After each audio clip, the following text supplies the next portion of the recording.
বান্দরবানের লামা উপজেলার সম্প্রতি বেড়েছে সন্ত্রাসীদের চাঁদাবাজি আর অপহরণের দৌরাত্ম্য। প্রতিনিধি কৌশিক দাসের পাঠানো তথ্য ছবি নিয়ে ডেস্ক রিপোর্ট।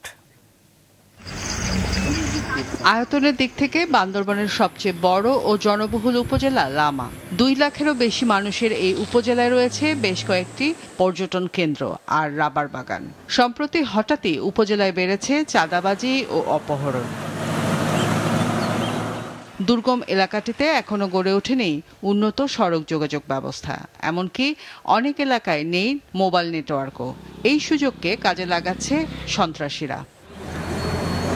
গত 14 জানুয়ারি গভীর রাতে সরই ইউনিয়নের লুলাইং এলাকা থেকে 7 শ্রমিককে অপহরণ করে সন্ত্রাসীরা।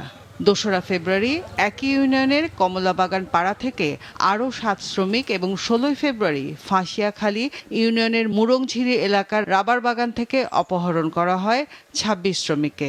পরিবার ও রাবার বাগান মালিকদের বিপুল অঙ্কের মুক্তিপণ পরিশোধের পর মুক্ত হন অপহৃতরা।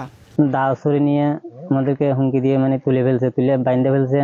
অস্ত্র আছে সবার কাছে, বাইন্ধে টেন্ধে আমাদের ওখান থেকে নিয়ে চলে গেছে পাহাড়ের জঙ্গলের ভিতরে। আমার বাবু বেশি মারছে, আমার বাবু এখনো সুস্থ হয়নি, আমার বাবু এখনো মানি লাটাত আছে।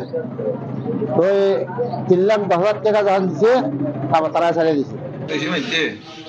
এদিকে ফেরত আসার পরও স্বস্তিতে নেই অপহৃত ব্যক্তিরা। সব সময় আতঙ্কে ভুগছেন তারা। যেভাবে নির্যাতন করতেছে, যেভাবে চাঁদা করতে তোকাতেছে, আমরা গরিব অসহায় মানুষ, তো আমরা কোথায় পাবো এত টাকা?